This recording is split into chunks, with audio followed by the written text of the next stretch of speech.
प्रधानमंत्री नरेंद्र मोदी ने जो सोचा था वो हो नहीं पाएगा, इसलिए नहीं हो पाएगा। जनता जागरूक हो गई है। सरकार तो वैसे जा रही है, ये बेईमानी करने का मौका भी नहीं पाएंगी। जबकि भारतीय जनता पार्टी नौकरी देना नहीं चाहती है, बाबा का संविधान खत्म करना चाहती है। 70 साल बाद आए हैं, 200 साल के लिए ये जा रहे हैं। श्री रामचंद्र जी ने ही इनको शराप दे दिया कि अधूरे मंदिर का इन्होंने प्राण प्रतिष्ठा करवाए, हमारे चारों गुरु शंकराचार्य को निमंत्रण नहीं दिए। अहंकार जो है इनका, इनको उठा ले गया, जनता इनको समाप्त कर दी। इस तरह से 2024 के चुनाव में 6 चरण हो चुके हैं, 7वें चरण का चुनाव बाकी रह गया है। लेकिन अब दोनों दल जिस तरह से अपनी जीत का दावा कर रहे हैं, एनडीए बोल रहा है कि हमारी 350 सीटें हो चुकी हैं, 7वें चरण के बाद में 400 पार हो जाएंगे हम लोग। लेकिन दूसरी तरफ कांग्रेस पार्टी कह रही है कि मोदी जी की विदाई तय हो गई है और हमारे पास में इंटरनल सर्वे के आधार पर हमारी सरकार बन गई है और 300 सीटें हमने 6 चरणों के अंदर पा ली हैं। तो क्या लग रहा है आपको, किस दल की कितनी सीटें आपको आती हुई दिखाई दे रही हैं? देखिए, ये हम आपको बताएं, ये 140 करोड़ जनता का चुनाव है। जी जी, ठीक है।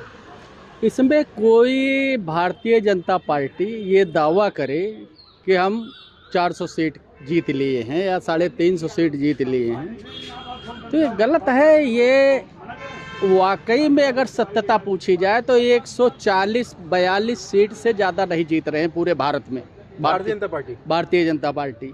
लेकिन प्रधानमंत्री मोदी जो 400 पार का नारा दे रहे हैं। नहीं, प्रधानमंत्री नरेंद्र मोदी ने जो सोचा था वो हो नहीं पाएगा, इसलिए नहीं हो पाएगा। जनता जागरूक हो गई है। ये परसेंटेज जो है चुनाव आयोग से बढ़वा लिए थे, ये सोचे कि मैं ईवीएम बदल दूंगा। लेकिन ईवीएम पर भी जो है कई निशान होते हैं, नंबर होते हैं। ईवीएम खोलने के बाद उसमें डेट आ जाता है।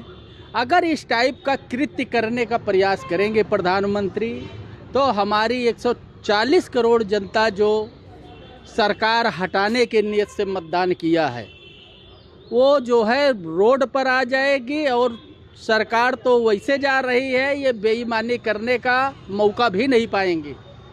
जिस तरह 2014-2019 के मुकाबले इस चुनाव के अंदर वोट टर्नआउट बहुत कम हो गया है, तो क्या लगता है इसका फ़ायदा किस दल को होता हुआ दिखाई दे रहा है? हम आपको बता दें, कांग्रेस की सरकार बन रही है 4 जून को। इसमें कोई दुविधा नहीं है और पूर्ण बहुमत की सरकार बन रही है।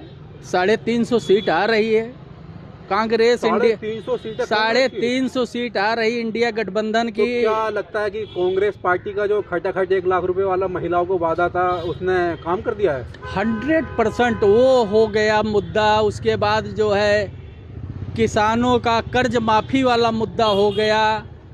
उसके बाद लोगों को जो शिक्षा और नौकरी की हम वो चर्चा की है कांग्रेस, ये बहुत बड़ा मुद्दा है। जबकि भारतीय जनता पार्टी नौकरी देना नहीं चाहती है, बाबा का संविधान खत्म करना चाहती है। इससे ना कोई जो है ये दलित वोट पा रहे हैं, ना सवर्ण वोट पा रहे हैं, ना अन्य किसी कास्ट का वोट पा रहे हैं। इसलिए जो है बहुत मुश्किल से ये 140-42 सीट लाने वाले हैं पूरे भारत में। भारतीय जनता पार्टी इंडिया गठबंधन की सरकार बनने जा रही है। राहुल गांधी जी प्रधानमंत्री बनने जा रहे हैं। मैंने इनको 6 महीना पहले ही शराप दे चुका हूं कि ये जो है इस बार आने वाले नहीं हैं मोदी जी, और इस बार नहीं, ये 200 साल अब आने वाले नहीं हैं। 70 साल बाद आए हैं, 200 साल के लिए ये जा रहे हैं। जिस तरह कांग्रेस पार्टी ने राम मंदिर के प्राण प्रतिष्ठा को दोबारा कराने की बात कही है और कहा है कि चारों शंकराचार्यों को बुलाया जाएगा, प्राण प्रतिष्ठा दोबारा किया जाएगा, तो क्या लगता है दोबारा से? ये तो अच्छी बात है। जब मंदिर हमारा पूरा बनके कंप्लीट हो जाएगा, चारों शंकराचार्य आएंगे, विधि विधान से पूजा करवाया जाएगा इनके जैसा। इसीलिए तो इनकी सरकार जा रही है।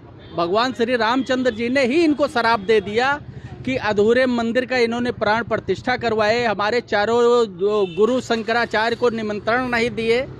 रंगा बिल्ला जो है अपना फोटो खिंचवाने के चक्कर में लगे रहे।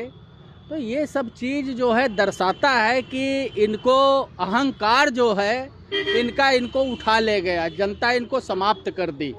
तो क्या लगता है प्रधानमंत्री मोदी जी में अहंकार आ गया था? इतना बड़ा अहंकार हो गया था कि ये भगवान को जगन्नाथपुरी गए और भगवान श्री जगन्नाथपुरी को बोले कि ये हमारे शिष्य हैं, वो हमें तो प्रधानमंत्री हाँ मोदी जी ने पर्दा रूबी का लियाकत के इंटरव्यू में बोला है कि मुझे परमात्मा ने भेजा है अपना तो प्रतिनिधि जो बनाकर। आदमी अपने आप को भगवान बोलने लगे, अब श्री रामचंद्र जी का अंगुली पकड़ करके दौड़ा रहे हैं, ये भगवान है और वो क्या है श्री रामचंद्र जी? संबित पात्रा भी कह रहे हैं कि भगवान जगन्नाथ नरेंद्र मोदी जी के पुजारी हैं। तो इनको सभी देवी देवता मिलकर के ऐसा श्रापित कर दिया है कि ये जो है 200 साल आने वाले नहीं हैं। 200 साल भारतीय जनता पार्टी नहीं आएगी। अब ज्यादा वक्त तो नहीं बता दिया आपने। हम बता रहे हैं 200 साल बाद कोई नया आदमी पैदा होगा तो भले वो भी भारतीय जनता पार्टी के नाम से अगर पार्टी होगी हाँ। तब नहीं आएगा। पार्टी का नाम बदल करके आना चाहे जनसंघ की तरफ दोबारा तो जनसंघ, जैसे जनसंघ का नाम बदलकर। हाँ, अगर ये भारतीय जनता पार्टी का नाम बदल करके छलावा करके आने का प्रयास करेंगे तो इनको 200 साल लगेगा आने में। ठीक है, धन्यवाद।